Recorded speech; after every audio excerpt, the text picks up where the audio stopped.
भूतं च भव्यं च सर्वं यश्चाधितिष्ठति स्वर्यस्य च केवलं तस्मै ज्येष्ठाय ब्रह्मणे नमः। प्रिय श्रोतागण, आज हम इस विषय पर विचार करते हैं कि जो ब्राह्मण ग्रंथ हैं वे विज्ञान के ग्रंथ हैं अथवा इतिहास के ग्रंथ हैं। क्योंकि कुछ विद्वानों को और यथार्थ में देखें तो लगभग सभी विद्वानों को यह भ्रम हो गया है कि ब्राह्मण ग्रंथ इतिहास के ग्रंथ हैं, इसलिए उन्होंने अपने अपने ढंग से इतिहास को खोज निकाला।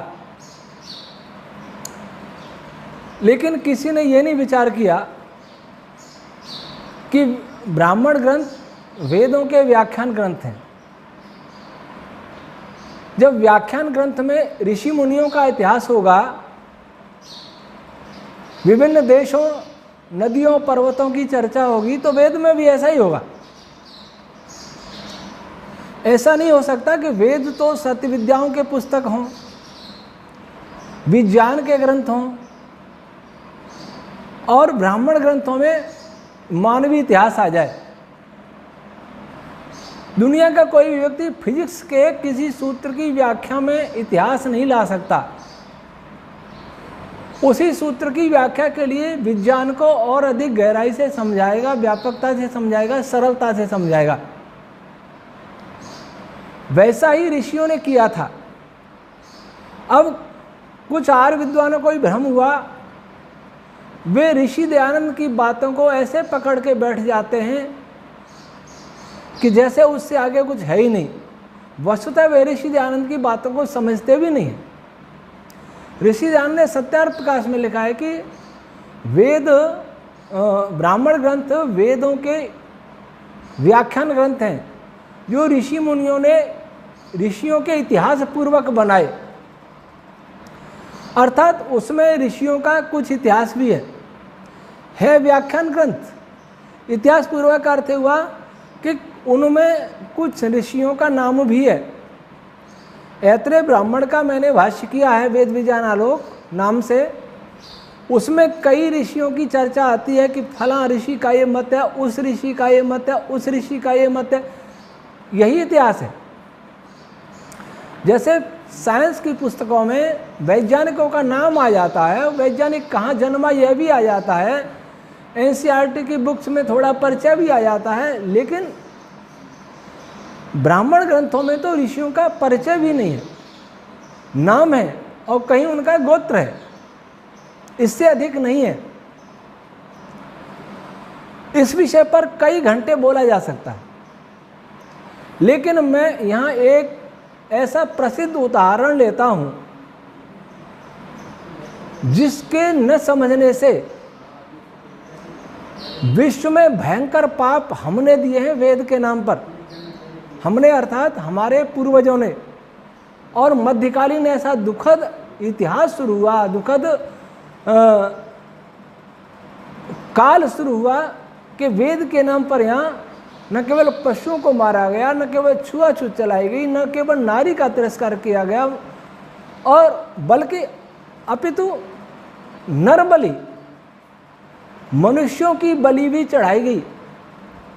कल्पना कीजिए, एक हाथ में तलवार और एक हाथ में शास्त्र लेकर जब भारत के कथित ब्राह्मण लोग, कथित कह रहा हूँ, ब्राह्मण वेदज्ञ विद्वान को कहते हैं, तपस्वी को कहते हैं, किसी हत्यारे को ब्राह्मण नहीं कह सकते, लेकिन जिन्होंने तलवारें लेकर के पशुओं को मारा होगा, मनुष्यों को मारा होगा, किसके नाम पर? वेद के नाम पर, शास्त्र ब्राह्मण ग्रंथों के नाम पर, अन्य ग्रंथों के नाम पर, वे भी यहाँ वेदज्ञ माने गए।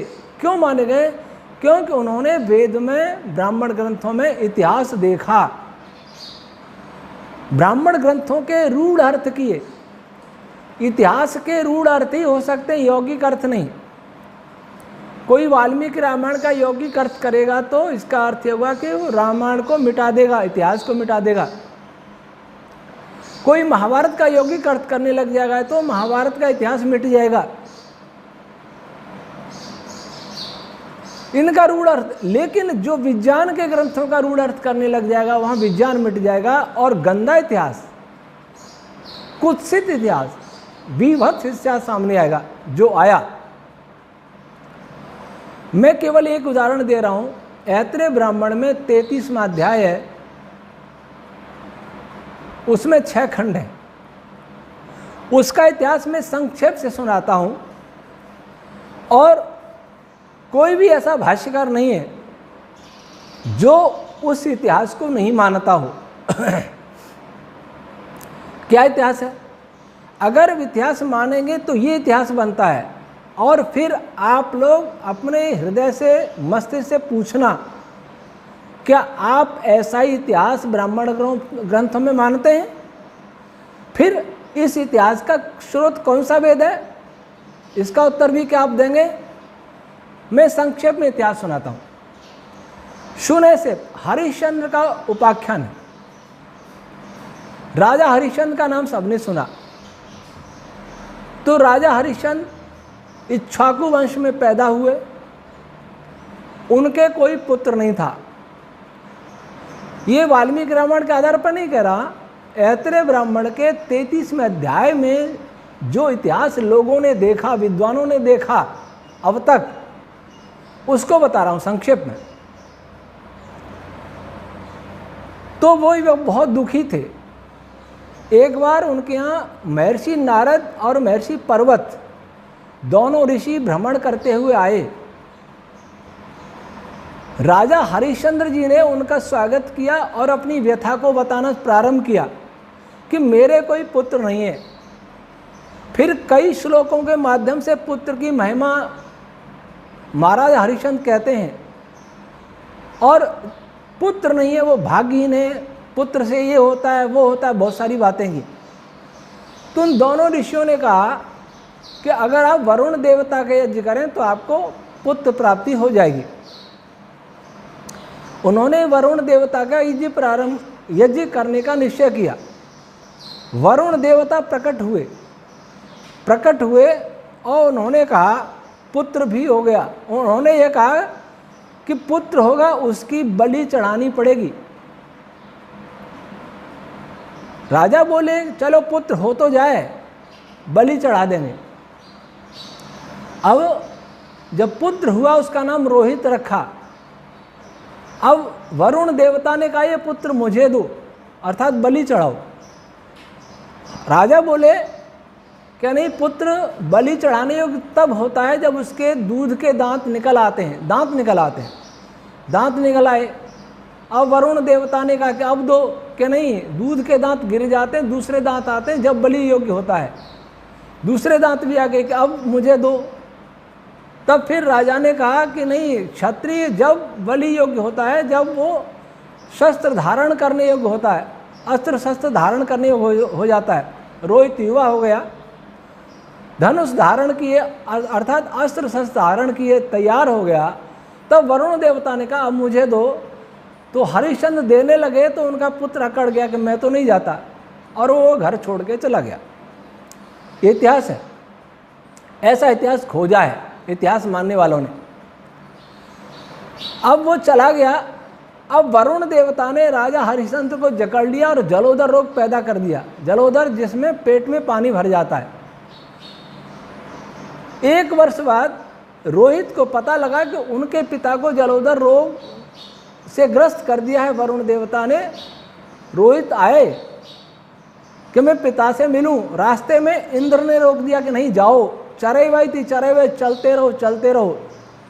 चलने से ये होता है, चलने से होता है। एक बार चलने से गूलर का मीठा फल प्राप्त होता है। ये ध्यान, एक विद्वान ने, युवा विद्वान, मेरा ही ट्रस्टी है डॉक्टर मोक्ष राजा, उन्होंने कहा आचार्य जी ये बात समझ में नहीं आई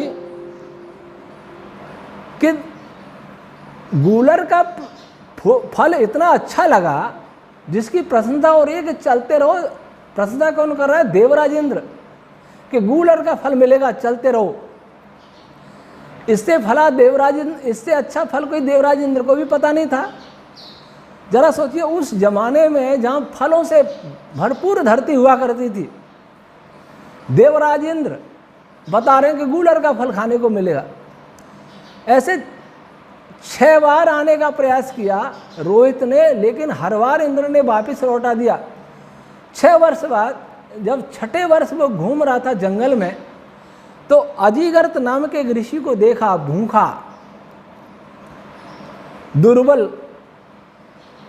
तब रोहित ने अजीगर्त ऋषि के 3 पुत्र थे।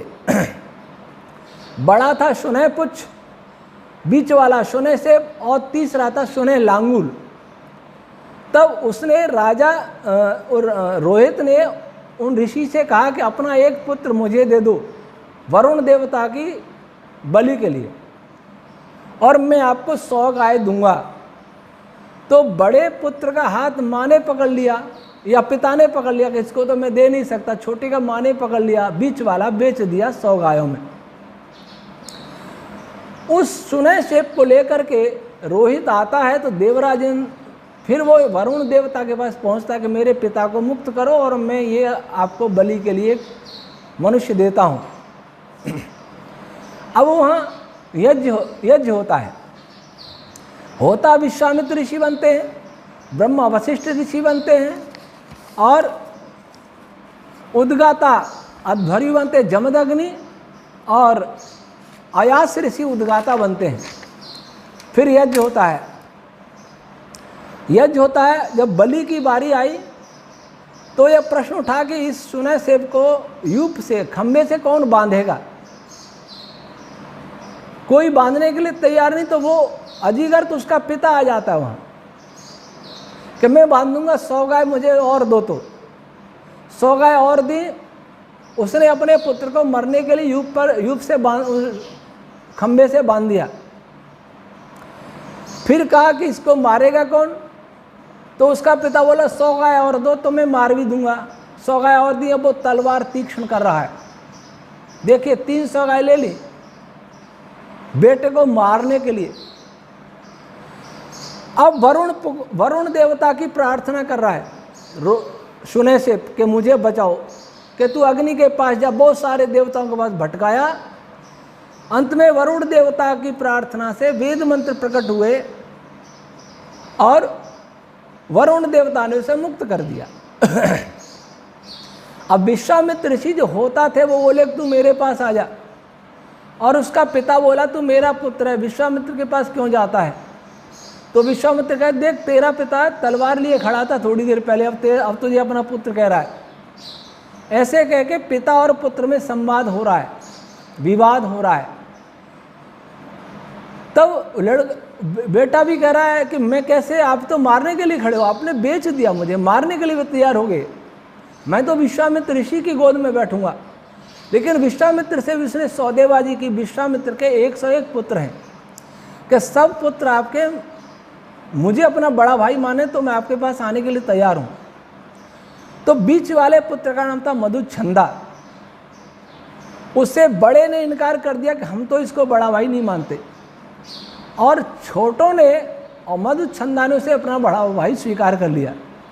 तो विश्वामित्र ने बड़े 50 पुत्रों को शाप दिया। वो विभिन्न जातियां अलग अलग अंध्र पुंड्र सवर पुलिंद मूतिवा इस प्रकार की विदेशों में जाकर बसी, उनको भगा दिया वहां से।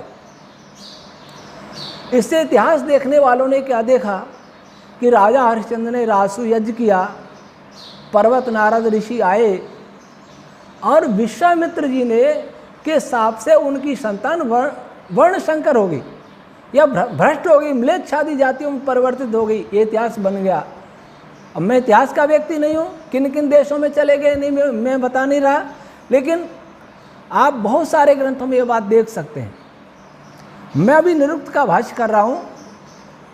निरुक्त के 3 अध्याय के 4 खंड में ये प्रकरण आता है दाएं भाग का, उत्तराधिकार का, बेटी का उत्तराधिकार या बेटे का उत्तराधिकार या दोनों का उत्तराधिकार, उस प्रकरण में आया है। तो उसमें एक उदाहरण दिया है कि बेटी पुत्री को बेचना, पुत्री को खरीदना, पुत्री को छोड़ देना, ये सभी मानते हैं ऐसा हो। दान विक्रय और त्याग पुत्री का, स्त्री का। और फिर लिखा कि कुछ लोग आचार्य का भी मानते हैं, नहीं पुरुष का भी मानते हैं। जैसे सुनहसेब बेचा गया था। सुनहसेब कौन सा? यही सुनहसेब। निरुक्त के सभी भाष्यकारों ने, चाहे वो दुर्ग हो, चाहे स्कंद स्वामी हो, चाहे आर्य समाज के विद्वान हो, चाहे सनातन पौराणिक विद्वान हो, सभी सुनहसेब के आख्यान से दाय भाग प्रकरण में ये सिद्ध कर रहे हैं कि पुरुष को भी बेचा जा सकता है, छोड़ा जा सकता है। कोई इस बात को सोचने के लिए तैयार नहीं है कि सुनहसेब बेचा गया, किसके लिए बेचा गया? वो बलि चढ़ाने के लिए बेचा गया था। इसका अर्थ हुआ कि आप ये भी मानते हैं कि नर बलि भी चढ़ाई जाती है या चढ़ाई जाती थी, और ये ऋषियों को स्वीकार है। ऐसा कहीं आप नर बलि मानते हैं तो कोई आर्य समाज का विद्वान तो कभी स्वीकार नहीं करेगा। पौराणिक वाले कर लेंगे क्योंकि पहले होती थी, अब बंद हुई है, गुपचुप अभी भी कोई करा देता है, लेकिन आर्य समाजी कोई नहीं करेगा। ये अच्छी बात है। परंतु वे ही निरुक्त पढ़ेंगे तो यही कहेंगे, सुनहसेब के द्वारा विश्वामित्र की भ्रष्ट संतान को विदेशों में जाना कह देंगे, तो फिर नर बलि तो सिद्ध हो ही गई। क्या आप ऐसा इतिहास जानते हैं? क्या आप ऐसा इतिहास चाहते हैं? यदि ऐसा इतिहास चाहते हैं तो ये बताइए, वेद के किन मंत्रों का व्याख्यान में ये कहानी सुनाई गई है? ये इतिहास कौन से मंत्रों की व्याख्या कर रहा है?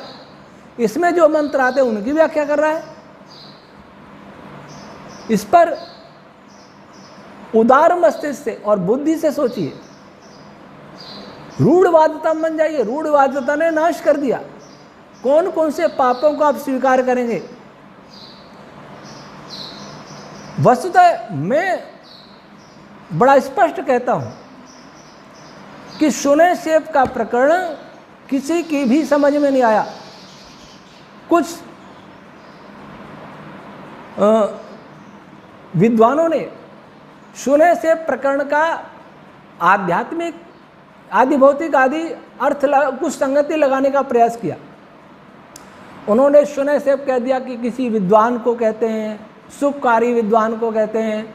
हरिश्चंद्र का किसी ने व्याख्या कर दी, किसी ने वरुण की कर दी, लेकिन उसमें जितने नाम है उनकी व्याख्या आज तक किसी ने की हो ऐसी मेरी जानकारी नहीं है। और जानकारी किसी के पास हो तो मुझे अवश्य अवगत कराएं। और फिर उससे पूरी कहानी किसी ने लिखी हो तो भी बता दे, ऐसा इतिहास बता दे जिसमें ये पाप न हो। किसी ने आध्यात्मिक व्याख्या की हो तो वही वो बता दे कि उसकी पूरे सुनहसेब आख्यान की ये ऐतरेय ब्राह्मण के 33वें अध्याय की किसी ने आध्यात्मिक व्याख्या की हो तो भी मुझे बता दे, वैज्ञानिक व्याख्या की हो तो भी बता दे, आदि भौतिक की हो तो भी बता दे। वो व्याख्या वेदानुकूल होनी चाहिए। अब मैंने इस आख्यान को देखा और सबको पढ़ करके मुझे लगा नहीं, मैं इसके लिए दावा भी करता हूं। इसमें सूर्य विज्ञान है, जिसमें सूर्य के अंदर नाभिकीय संलयन की क्रिया कैसे प्रारंभ होती है, पूरी घटना है। यह इतिहास, इसमें इतिहास है। कौन सा इतिहास है? सूर्य बनने का इतिहास। कोई राजा हरिश्चंद्र का इतिहास नहीं है, कोई सुनहसेब का इतिहास नहीं है, कोई विश्वामित्र जी का राजसूय यज्ञ नहीं, वशिष्ठ जी का। ये है सूर्य के बनने का इतिहास। वैसे सूर्य के बनने का इतिहास बहुत बड़ा है ऐतरेय ब्राह्मण में। तारों के बनने की कहानी बहुत बड़ी है। वे कहानी है, वे इतिहास हैं जो नित्य इतिहास है। जैसा सूर्य अभी बना है वैसा आगे भी बनेगा, और आगे उससे भी आगे बनेगा। पहले भी ऐसे बना था। ब्रह्मांड के बनने का इतिहास है ब्राह्मण ग्रंथों में। ग्रहों, उपग्रहों, गैलेक्सियों के बनने का इतिहास है। इस इतिहास को छोड़ के मानवीय इतिहास ढूंढने लगे तो बहुत बड़ा पाप हो जाएगा, और आप पाप कर बैठेंगे और कर भी रहे। आप नहीं समझ रहे कि आपकी एक बात का क्या अर्थ निकाला करके विश्व में वेदों की बदनामी होगी, और हो रही है। वेदों का उपहास किया जा रहा है। वेद विरोधी लोग वेद का उपहास कर रहे हैं। वेदों पर नाना प्रकार के आरोप लगा रहे हैं। ये आरोप आपके कारण लग रहे हैं। किनके कारण? जिन्होंने ब्राह्मण ग्रंथों में इतिहास माना है, जिन्होंने ब्राह्मण ग्रंथों के आधार पर वेदों में इतिहास माना है। कोई वेद में श्री राम का इतिहास ढूंढता है, कोई वेद में हनुमान जी का इतिहास ढूंढता है, कोई वेद में मोहम्मद जी का इतिहास ढूंढ लेता है। ये इतिहास ढूंढोगे तो वेद को नष्ट कर दोगे और ब्राह्मण ग्रंथ भी नष्ट कर दोगे, और हुए। अब आप कहेंगे कि सूर्य के बनने के इतिहास में हरिश्चंद्र राजा, पर्वत, नारद ऋषि, रोहित, सुनय से, ये सब कहाँ से आ गए? इनका क्या अर्थ है? आपको ये बात समझ लेनी चाहिए कि नाम हमने वेदों से सीखे। हमने मतलब मानव जाति ने, मैंने नहीं, आपने नहीं, मनुष्य जाति ने। सभी नाम, भगवान मनु क्या कहते हैं? सर्वेषामेव नामानि कर्माणि च पृथक पृथक। सभी नाम और सभी प्रकार के काम वेदों से हमने सीखे। सर्वेषां सतुनामानि कर्माणि च पृथक पृथक। वेद शब्देभ्य एवादौ पृथक संस्थाश्च निर्ममे। वेदों से नाम रखे ऋषियों ने, वेदों से नाम रखे राजाओं ने, और वेदों के नाम ब्राह्मण ग्रंथों में आए, आदिदैविक अर्थों में, वैज्ञानिक अर्थों में, पदार्थ के अर्थ में। दुर्भाग्य से हमने इनको मनुष्यवाची मान लिया और मनुष्यवाची मान करके इतिहास की कहानियाँ बना दी। कुछ नामों की सुंदर व्याख्या करके व्याख्यान दे लिए, किताबें लिख दी, कोई छोटी छोटी घटनाएं लिख दी, लेकिन सारे आख्यान को नहीं समझा, सारे ग्रंथ को नहीं समझा। इसलिए मेरे भाइयों, मैं आपसे विनम्र अपील करता हूँ, आप या तो इतिहास शुद्ध करके मुझे बता दो, या फिर मेरा सूर्य का इतिहास आप सुन लीजिए। सारा इतिहास तो मैं वीडियो में नहीं बता सकता, बहुत बड़ा है। मैं केवल सांकेतिक बता रहा हूँ कि ये जो नाम आए उनका क्या अर्थ है। राजा हरिश्चंद्र को इक्ष्वाकु वंशी बताया है, और इतिहास में भी इक्ष्वाकु राजा के वंशज ही हरिश्चंद्र राजा हुए हैं। इक्ष्वाकु कौन है? सूर्य के इतिहास में ऐसा सूक्ष्म प्राण जो विभिन्न गतिशील, सूक्ष्म, अति सूक्ष्म, रश्मि आदि पदार्थों को अपनी ओर आकर्षित करता हुआ किए रहता है। कौन? मनस्तत्व। उस सूक्ष्म प्राण को कहते हैं मनस्तत्व। मनस्तत्व से सभी रश्मियां पैदा होती हैं। राजा हरिश्चंद्र के पिता का नाम बताया वेधा। वेधा किसको कहते हैं? सूत्रातम वायु को वेधा कहते हैं। हरिश्चंद्र किसको कहते हैं? उदान प्राणों से संयुक्त सोम रश्मियों को राजा हरिश्चंद्र कहते हैं। पर्वत किसको कहते हैं? वे ऋषि जो हवि रूप, वे ऋषि रश्मियाँ जो हवि रूप मास रश्मियों को धारण करते हुए नाना प्रकार की क्रियाओं को विभिन्न संयोजक बलों से तृप्त करती हैं। नारद ऋषि किसका नाम है? वे ऋषि प्राण जो विभिन्न देव परमाणुओं को विभिन्न अनुगामी, आशुगामी मरुद रश्मियों से युक्त करके उन्हें बलवान और आशुगामी बनाती हैं। ये दो ऋषि रश्मियाँ हो गई। अच्छा, पुत्र किसको कहते हैं? पुत्र नहीं होने से होगा, पुत्र नहीं होने से होगा। सूर्यलोक में अगर पुत्र नहीं होगा तो सूर्यलोक मिट जाएगा। पुत्र किसको कहते हैं? आदित्य के केंद्रीय भाग में नाभिकीय संलयन हेतु आवश्यक बल, यह है पुत्र। माता किसको कहते हैं? माता और पति और स्त्री की बात, जाया की बात आई है उसमें। माता है आकाश, स्पेस और ऋतु रश्मियाँ। पति कौन है? सूत्रात्म वायु। रोहित कौन है? बेटा। रक्तवर्णीय अग्नि जो सोम से पैदा हो रही है, केंद्रीय भाग का बीज रूप। रक्तवर्णीय अग्नि पैदा होगा, फिर अग्नि बढ़ेगा, उसके बाद उसमें नाभिकीय संलयन की प्रक्रिया प्रारंभ होगी। और इसमें पारुच्छेमी छंद रश्मियां ज्यादा उत्पन्न होती हैं।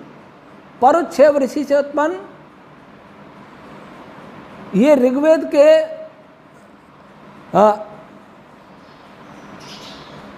के मंत्र हैं, और इनके विषय में ऐत्रेय ब्राह्मण के खंड 5, 10 और 5, 12 से 13 में विस्तार से वर्णन है।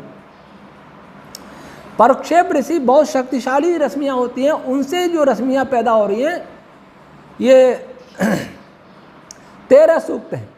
उन 13 सूक्तों की जो छंद है, जितने भी छंद रश्मियाँ हैं, वो सब रोहित रश्मियों के रूप में जाने जाते हैं। वरुण कौन है? वरुण देवता प्राण अपान व्यान का ऐसा मिश्रण जो उन सूक्ष्म पार्टिकल को बांधने में काम आता है, संलयन में काम आता है, बहुत सूक्ष्म बल। इंद्र आप जानते हैं, इंद्र किसको कहते हैं? तीव्र विद्युत। अच्छा, गूलर के फल की बात आ रही थी, वो गूलर का फल नहीं है वास्तव में। ऐसी एक प्रकार की ऊर्जा जो संयोजक गुणों से युक्त होती है, ये ऊर्जा बड़ी विशेष है, जिसका विवरण मैंने वेद विज्ञान आलोक में दिया है। अजिगर्त ऋषि कौन थे जो रोहित को मिले थे वहां अरण्य में? अरण्य क्या होता है?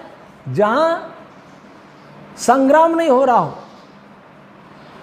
अर्थात वहां संयोग वियोग की प्रक्रिया नहीं शुरू हो रही हो, वे प्राण रश्मियां जिनके गमनागमनार्थ विभिन्न ऋतु रश्मियां शोभन अर्थात वाहन का कार्य करती हैं, ये ऋतु रश्मियां अजिगर्त ऋषि रश्मियों को निरंतर निगलती हुई वहन करती हैं। अजिगर्त रश्मियां, अजिगर्त ऋषि का पिता किसको कहा है? सुयवस अर्थात मास रश्मियां जो अच्छी प्रकार से मिश्रण और मिश्रण संयोग वियोग की प्रक्रिया में बहुत ज़्यादा एक्टिव रहती हैं, वे मास रश्मियां। अब अजिगर्त ऋषि के 3 बेटे बताए हैं। बड़ा सुनहपुच्छ। सुनहपुच्छ क्या होता है? अंतरिक्ष में आशुगामिनी सहजता पूर्वक गमन करती हुई संयोग वियोग आदि बलों से संपन्न तीक्ष्ण शरद रश्मियां। ऋतु में एक शरद ऋतु भी होती है, तो ऋतु रश्मियों के रूप में भी होती हैं, तो शरद रश्मियां। अब सुनहपुच्छ बीच वाला, ये सुनहपुच्छ सबसे शक्तिशाली है और सबसे व्यापक है। और दूसरा मध्यम वाला बेटा जिसको मानते हैं सुनहशेफ। सुनहशेफ क्या है? ये रश्मियां मध्यम बल और विस्तार से युक्त होती हैं, प्रजनन उत्पादन क्षमता से विशेष संपन्न होती हैं। जब ये किसी पदार्थ से संयुक्त होती हैं तब उसे अपना बल प्रदान करके शांत हो जाती हैं। तीसरा बेटा किसको बताया? छोटा सुनह लांगुल। ऐसी रश्मियां जो अंतरिक्ष में दोलन करती हुई, ऑसिलेशन ऐसे करती हुई किसी अन्य रश्मि के पीछे चिपकती हुई पिछड़ती हुई गति करती हैं। जैसे किसी के कोई ट्रक जा रहा, उसके पीछे कुछ बांधो तो उसके पीछे घसीटता हुआ चला जाता है, वैसे ही रश्मियां किसी अपने से ज़्यादा शक्तिशाली रश्मि के साथ चिपक के उसके पीछे गति करती रहती हैं। जो रासु यज्ञ करवाया वरुण देवता ने, वो क्या है? रासु यज्ञ का है, काटक संहिता में लिखा है वरुण सवह, प्राण अपान व्यान का विशेष प्रकार का यज्ञ, अर्थात विशेष प्रकार से संयोग वियोग का व्यापार शुरू होता है। जिस भाग में, वह कौन सा होता है? केंद्रीय भाग सूर्य का या किसी तारे का। अब इस विशेष यज्ञ में कौन है? 4 ऋत्विज। पहला होता विश्वामित्र। विश्वामित्र कौन है? जो रोहित रश्मियां हैं, जो मैं चर्चा कर रहा था, 13 सूक्त हैं ऋग्वेद के, उनमें जो पंक्ति रश्मियां हैं वो रोहित कहलाती हैं। वे होता का कार्य करती हैं। होता लेना देना, इधर से उधर जो पदार्थ का आवागमन करती हैं। जमदग्नि, अध्वर्यु का काम कौन करता है? जमदग्नि ऋषि। जमदग्नि ऋषि क्या है? उष्णिक और त्रिष्टुप छंद रश्मियां। कौन सी? उन्हीं रोहित रश्मियों में, जो ऋग्वेद के 13 सूक्तों में से पारुच्छेदी रश्मियां, जिनका छंद उष्णिक है और त्रिष्टुप है, ये सूत्रात्मक के साथ मिश्रित होकर अग्नि को ज्वालाओं के रूप में सक्रिय करती हैं। अध्वर्यु का काम करती हैं। अध्वर्यु का क्या होता है काम? हिंसा वर्जित करना। बीच में कोई असुरादि पदार्थ, डार्क एनर्जी अगर वहाँ आती है तो उसको नष्ट कर देती हैं, ताकि संयोग वियोग चलता रहे, रिपल्सिव फोर्स वहाँ एक्टिव ना हो सके। ब्रह्मा कौन बने उस यज्ञ के? वशिष्ठ ऋषि। वशिष्ठ कौन है? गायत्री रश्मियाँ। एक तो गायत्री रश्मियाँ वो हैं जो इन्हीं रोहित रश्मियों में हैं, और सप्तदश स्तोभ, 17 प्रकार की विशेष प्रकार की गायत्री रश्मियाँ ये ब्रह्मा का कार्य करती हैं। और ब्रह्मा का कार्य क्या है? रासु यज्ञ को सबल बनाना, समृद्ध बनाना और व्यापक बनाना। उद्गाता अयास ऋषि।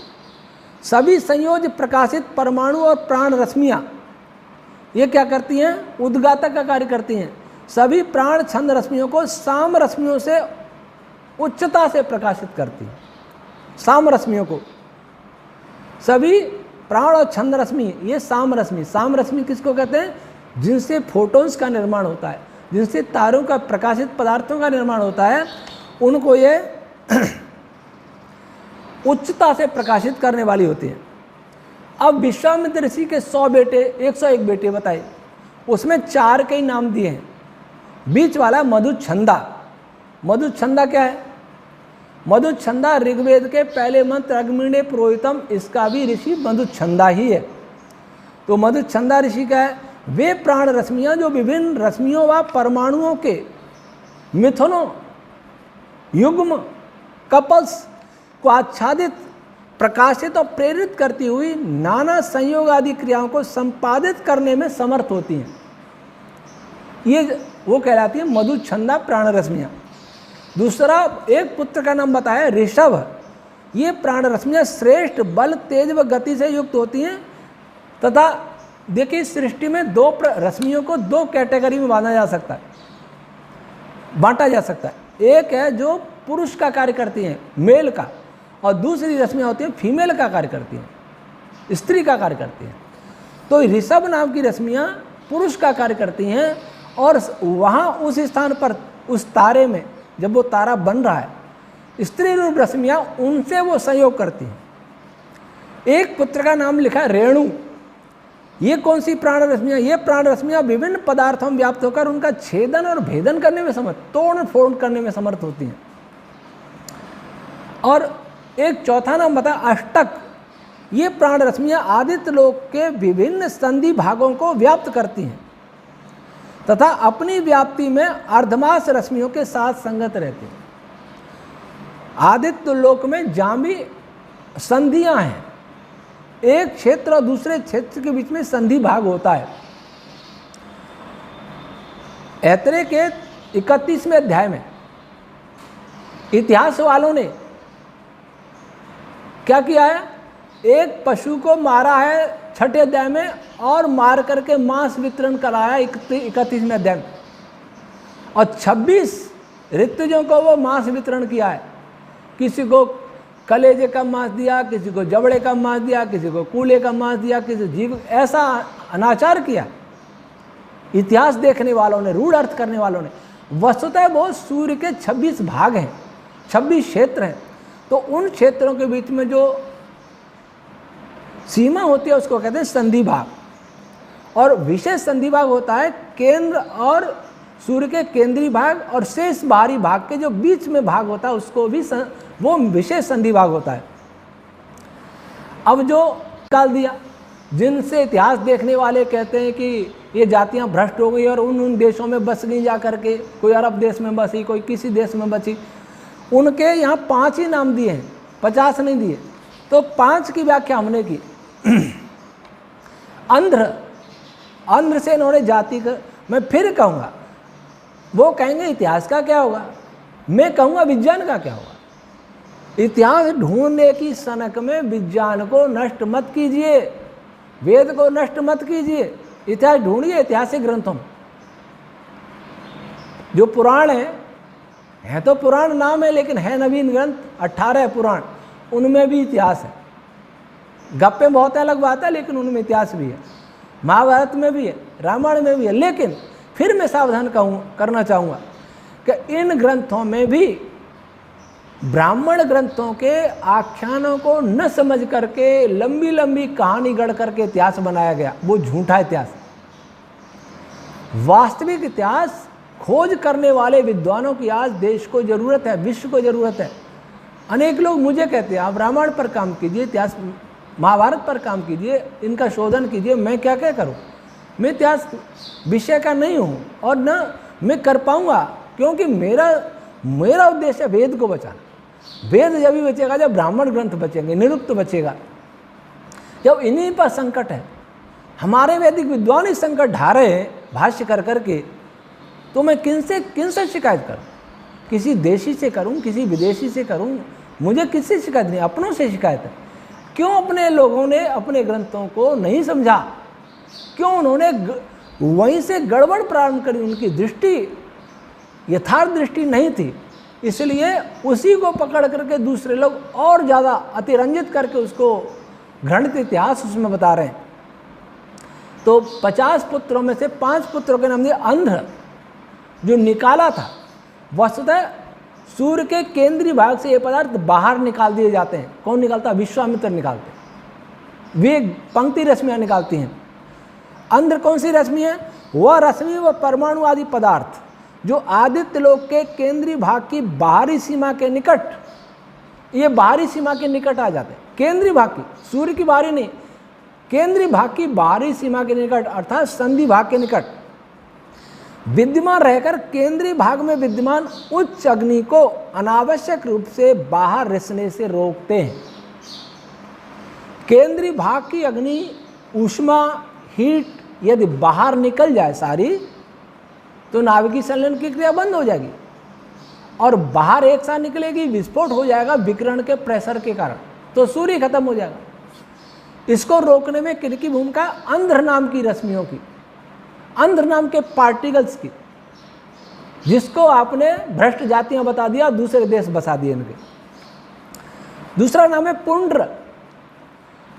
ये रश्मि भेदक शक्ति संपन्न होती हैं और संधि क्षेत्र में आने वाले विभिन्न कणों का छेदन करके संलयनी परमाणुओं को पृथक करते हैं। जो सूर्य के बाहरी भाग से अंदर मटेरियल जाता है गुरुत्व बलों के कारण, उसमें अगर बड़े पार्टिकल्स हैं उनको ये रश्मियाँ तोड़ देती हैं और जिनका संलयन हो सकता है उन्हीं को अंदर जाने देती है, बाकी वहीं रहता है। ये छांटने का, चौकीदारी का काम करते हैं। तीसरे शबर, ये विशेष बल और गति संपन्न होकर संधि भाग में ये भी वहीं रहती हैं, विद्यमान विभिन्न संलयनी परमाणुओं के चारों ओर चक्कर लगाती हुई उन्हें बल संपन्न करके केंद्रीय भाग की ओर प्रवाहित करने में भूमिका निभाती हैं। पुंड्र ने जिनको तोड़ा और संलयनी बनाया, जिनका संलयन हो जाएगा ऐसे आयनों में परिवर्तित किया, अथवा जो ऐसे आयनों में परिवर्तित थे लेकिन वो केंद्रीय भाग की संधि तक आए, उनके चारों ओर शबर नाम की रश्मियाँ चारों ओर एक फील्ड बनाती हैं, उनको कवर करती हैं, जिससे उनका बल बढ़ जाता है, उनकी एनर्जी ऊर्जा बढ़ जाती है। उस ऊर्जा को लेकर के वो संधि भाग से वापस अंदर क्रॉस करा के केंद्रीय भाग में भेज देती हैं जहाँ उनका संलयन होता है। चौथा नाम है पुलिंद। ये केंद्रीय भागों में व्यापक रूप से विद्यमान रहकर बाहरी भाग से आने वाले परमाणुओं को केंद्रीय भाग के पास संचित करते हैं। ये क्या करते हैं कि जब शबर ने उसको अंदर की तरफ भेजा, संधि भाग की एक बाहरी सीमा एक अंदर सीमा है, तो ये पुलिंद क्या करती है? उन परमाणुओं को, उन आयंस को, उन पार्टिकल्स को ले जा करके और सूर्य के जो न्यूक्लियस है उसके बाहरी जो परिधि है, बाहरी उसका सरफेस है, उस पर जाके इसको चिपका देती है, वहाँ तक इसको ले जाती है। और एक नाम है मूतिबा। ये क्या है? ये केंद्रीय भाग में संलयनी परमाणु जो आते हैं या वहाँ जो और रश्मियाँ काम कर रही हैं उनको आधार पर बेस प्रदान करती हैं। ये भी कहाँ रहेंगे? ये भी संधि भाग के बाहरी भाग, सूर्य के केंद्रीय भाग के बाहरी सीमा में रहेंगे। ये उन्हें उचित बल और वेग प्रदान करके संलयनी रूप प्रदान करते हैं। अर्थात नाभिकीय संलयन में इन 5 रश्मियों की बड़ी भूमिका है। मधु, छंदा, ऋषभ, रेणु और अष्टक ये तो रहती है केंद्रीय भाग में, और ये इनको 5 को निकाल देते हैं विश्वामित्र रश्मियाँ, ये रहती हैं उनके केंद्रीय भाग की बाहरी परिधि। जैसे हम लोग यहाँ काम करेंगे और 5 चौकीदार बिठा दिए कि तुम लोग ध्यान रखो कौन अंदर आता है कौन नहीं आता, अर्थात कौन आ सकता है कौन नहीं आ सकता, ये इनका काम है। ये सूर्य के नाभिकीय संलयन, सूर्य में नाभिकीय संलयन प्रारंभ होने का इतिहास है, नित्य इतिहास, कभी बदलता नहीं है। इसको ये है कहानी। क्या कहानी? स्टोरी किसकी? सूर्य के बनने की स्टोरी, सूर्य के बनने की हिस्ट्री। उसको हमने कहा मानव में ले गए। इसलिए मैं आपसे फिर निवेदन करता हूँ कि इतिहास मानने वाले वेदों के नाम पर वेदों पर जो आक्रमण हो रहा है, क्या आप उनका उत्तर देने में समर्थ हैं? मैं ये नहीं कहता क्या उनका उत्तर देने के लिए ही मैंने सब किया, उनका उत्तर देने के लिए नहीं, मेरा तो यथार्थ सामने लाने का है। इतिहास मानने से बहुत सारी समस्याएं हो जाएंगी, ऐसा नहीं कि बुराई आ जाएंगी। कोई कहेगा बुरा ठीक है, नरवली होती होगी, उसको स्वीकार करना, परंतु प्रश्न उठता है कि ब्राह्मण ग्रंथ में इतिहास है तो वेद में भी इतिहास होगा। यहाँ नरबली पशु बलि है तो वहाँ भी होगी, लेकिन कोई कहेगा कि हाँ वहाँ भी है, आर्य समाज नहीं कहेगा, दूसरे कह देंगे। उनसे मैं अपील करता हूँ कि वो इस एपिसोड में नहीं बता सकता मैं क्यों वेद में ऐसा संभव नहीं है, फिर कभी बताऊँगा। लेकिन आप उस वेद पर कलंक मत लगाइए जो वेद परमात्मा की वाणी है, जो वेद मनुष्य मात्र के लिए, जो वेद जीव मात्र की भलाई के लिए, जो वेद कहता है किसी की हिंसा मत करो, पशुन पाही, पशुओं की रक्षा करो, दुपायों की रक्षा करो, चौपायों की रक्षा करो, सब प्राणियों की रक्षा करो, सबको मित्र की दृष्टि से देखो। वो वेद ये बलि का विधान नहीं करते, वो वेद हिंसा का विधान नहीं करते। आए हम वेद पर लग रहे कलंक को मिटाने का बीड़ा उठाएं, और उसके मेरा उद्देश्य केवल उस कलंक को मिटाना नहीं है, मेरा उद्देश्य वह विज्ञान देना है जो आधुनिक विज्ञान नहीं जानता। मैंने जो आपको ये बात केवल बहुत संक्षेप में बताई, जब आप वेद विज्ञान आलोक पढ़ेंगे तब आपको समझ में आएगा कि उसके अंदर क्या क्या हो रहा है। जो संक्षेप में भी बताई है, अगर आप में से कोई सोलर साइंस का व्यक्ति हो, कोई साइंटिस्ट हो, वो मुझे बताए कि क्या इस प्रकार की क्रियाओं को वर्तमान सोलर फिजिक्स वाला जानता है क्या, ये सोचे। वीडियो बड़ा हो जाएगा इसलिए चर्चा नहीं करूंगा, पर इसी पर सोचिए कि आपको ये संक्षेप, ये कहानी, ये साइंस कहानी में कह रहा हूँ, सूर्य के बनने की कहानी, कोई राजा रानी की कहानी नहीं कह रहा। इस कहानी से क्या आपको सोलर फिजिक्स पढ़ने में कुछ सहयोग मिल सकता है, प्लाज्मा फिजिक्स पढ़ने में, एस्ट्रोफिजिक्स पढ़ने में, तो आप अवश्य वेद विज्ञान आलोक को गहराई से पढ़ें। और जिनको अब भी मानना है इतिहास है तो माने, मेरी कोई आपत्ति नहीं है। हाँ, दुख और दुर्भाग्य अवश्य है कि बुद्धि वाले लोग भी अगर ऐसा कहेंगे तो बुद्धिहीनों को कौन समझाएगा। वेद के मानने वाले, वेद के गौरव को बढ़ाने की बात करने वाले ऐसा कहेंगे तो वेद को मिटाने का व्रत लेने वाले अगर कुछ कहेंगे तो उनको कौन समझाएगा, उनको कौन दोषी मानेगा। आए हम इस पाप से बचें। असतो मा सद्गमय, असत्य से सत्य की ओर चले। तमसो मा ज्योतिर्गमय, ये अंधकार है। वेद में इतिहास, ब्राह्मण ग्रंथों में इतिहास अंधकार है, इसलिए तमसो मा ज्योतिर्गमय, इस अंधकार से ज्योति की ओर चले, प्रकाश की ओर चले, विज्ञान की ओर चले। मृत्यु और मामृतम गमय, यही मृत्यु है। अज्ञानता, अंधकार, असत्य मृत्यु है। इसे अमरता की ओर चलें, क्योंकि सत्य ही अमृत है, विज्ञान ही अमृत है, विज्ञान ही नित्य है, मानव इतिहास नित्य नहीं है। ईश्वर हम सबको शक्ति दे, सद्बुद्धि दे, निष्पक्षता से, ईर्ष्या द्वेष से मुक्त करे, अहंकार आदि, दम्भ आदि दोषों से, हठ आदि दुराग्रहों से मुक्त, हठ आदि दुराग्रह आदि से मुक्त करे, और सब हम मिलकर वेद को बचाएं, मानवता को बचाएं, और इस दृढ़ निश्चय पर पहुंच जाएं कि ब्राह्मण ग्रंथ विज्ञान के ग्रंथ हैं, किसी नित्य इतिहास के ग्रंथ नहीं है। ओम शम।